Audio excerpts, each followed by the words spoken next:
नमस्कार दोस्तों, मैं हूं श्यामवीर सिंह और आप देख रहे हैं हमारा चैनल जैसलमेर की गलियां। दोस्तों, पाकिस्तान इस समय दिनों दिन संकट में घिरता जा रहा है और आज जो बहुत बड़ा संकट आया है वो है कि जो बड़े शहर हैं पाकिस्तान के, वहाँ पर पेट्रोल पंपों पर पेट्रोल डीजल ख़त्म हो चुका है। वहाँ पर लाइन लग चुकी है। आपने देखा होगा कुछ दिन पहले श्रीलंका में हुआ था कि पेट्रोल नहीं था, लोग दो दो तीन तीन दिन डब्बे लेकर के लाइन में लगे हुए थे। वही हाल कराची, लाहौर जैसे शहरों में हो चुका है। बलूचिस्तान के कुछ शहर हैं बड़े बड़े 4, वहाँ पर पेट्रोल ख़त्म हो चुका है। और पेट्रोल ख़त्म कैसे हो गया, कहाँ गया, क्या हुआ है, मैं आपको पूरी घटना बता देता हूँ। देखिए, पाकिस्तान के अंदर 2 बड़ी बड़ी रिफाइनरी हैं और एक रिफाइनरी कच्चे तेल के अभाव में पहले ही बंद हो चुकी है। एक रिफाइनरी काम कर रही थी और उससे इसका काम चल रहा था, लेकिन क्योंकि अभी इसके इंपोर्ट करने के लिए पैसा नहीं है, जो सऊदी अरब वगैरह रसिया से जो पैसा इनको देना था वो अभी तक दिया नहीं, इसलिए उन्होंने इनका कच्चा तेल बंद कर दिया है। तो वहाँ से कच्चा तेल ना आने की वजह से जो एक रिफाइनरी बची है वो अपनी पूरी क्षमता के साथ काम नहीं कर पा रही है, उसको पूरा कच्चा तेल नहीं मिल पा रहा है।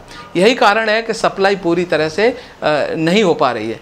जो शहर हैं मुख्य रूप से उनमें ही सप्लाई जा रही है और रोटेशन से जा रही है, 1-2 दिन छोड़ करके।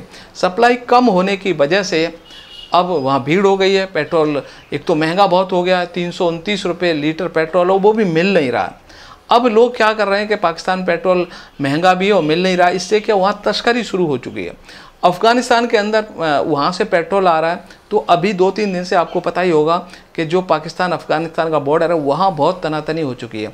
कारण है कि यहाँ से बहुत सारी गाड़ियाँ जा रही हैं, वहाँ से पेट्रोल भरवा के अफ़गानिस्तान से ला रही हैं। यही हाल ईरान बॉर्डर पर हो चुका है कि ईरान में पेट्रोल बहुत है, तो लोग ईरान बॉर्डर से उधर बॉर्डर पे हैं तो वो वहाँ चले गए, वहाँ से पेट्रोल ला रहे हैं। और ऐसा कह रहे हैं कि कई लोगों ने तो बिजनेस बना लिया है कि वहाँ से पेट्रोल ला करके और पाकिस्तान में बेच रहे हैं और लगभग एक ही दिन में वो पैसा अपना उनका डबल हो जाता है।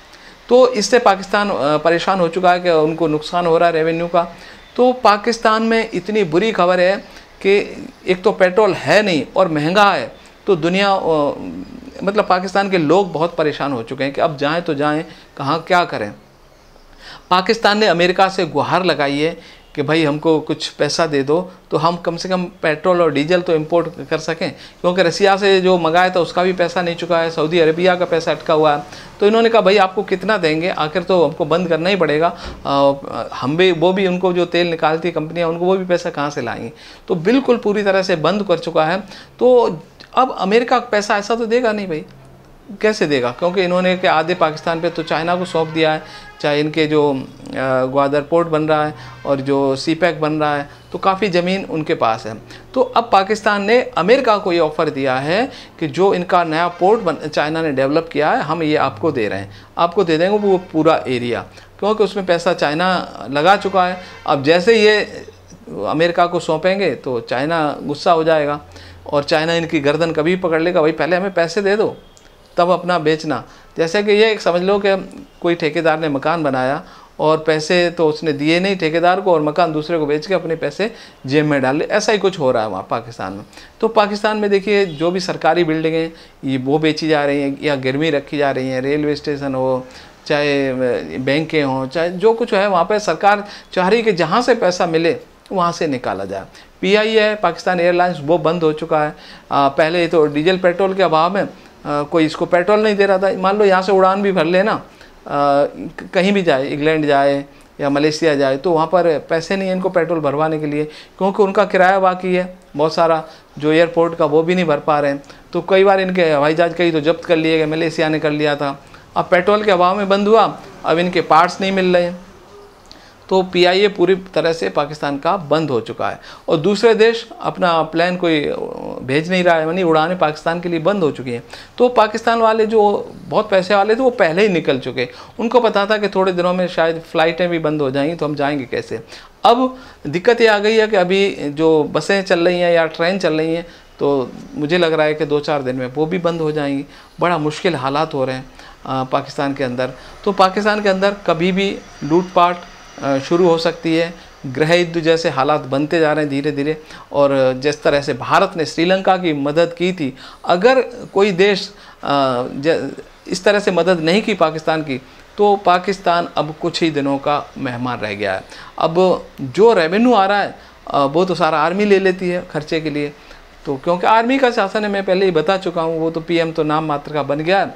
तो बाकी स्कूल कॉलेज डॉक्टर वगैरह वहाँ किसी को तनख्वाह नहीं मिलने वाली, क्योंकि पैसा बचता ही नहीं है। इतनी बड़ी आर्मी है, पाल के बैठा है पाकिस्तान, तो जो भी रेवेन्यू आ रहा है सारा वहाँ पर खर्च हो रहा है उनके अयासी में, पाकिस्तान की आर्मी के उनके संसाधनों पर। बाकी देश में कहीं कुछ नहीं हो रहा, यानी सब कुछ ठप हो चुका है, सिर्फ आर्मी ही जीवित है। आर्मी को जीवित रखने के लिए पूरे पाकिस्तान को बर्बाद करके रख दिया है पाकिस्तान ने।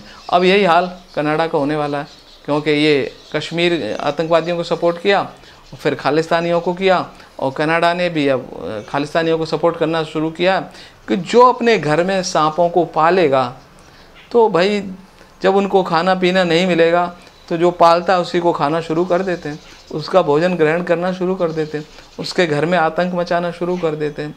तो पाकिस्तान में मचाया आतंक, अब कनाडा का नंबर है। तो देखते हैं कितने दिनों का मेहमान और है पाकिस्तान, और जब तक है पाकिस्तान तब तक हमारे एंटरटेनमेंट के काम आ रहा है। और सच में पाकिस्तान नहीं होता तो हमारा एंटरटेनमेंट कैसे होता। बस अब देश तो रहा नहीं, एक साधन बन चुका है। वहाँ के गधे, वहाँ के लोगों की बोली भाषा क्या कुछ हो रहा है, तो ये एंटरटेनमेंट करते रहिएगा जब तक है, और नहीं रहेगा तो कोई और साधन तो निकाल ही लेंगे एंटरटेनमेंट के लिए। तो बहुत बहुत शुक्रिया, ऐसे ही हम वीडियो आपको लाते रहेंगे। सपोर्ट आपको करना है, और हम अपने देश को आगे ले जाएं, और आगे जिस गति से जा रहा है हिंदुस्तान, आगे बढ़ रहा है, ये गति जारी रहे। और 1947 में जो आज़ादी मिली थी, जब हम 100 वर्ष पूरे कर रहे होंगे 2047 में, तो हमारा देश विकसित होगा और दुनिया में नंबर 1 बनेगा देश। भारत का पीएम जो आज अमेरिका का पीएम है, उसके बराबर की शक्ति होने की उम्मीद है। जय हिंद दोस्तों।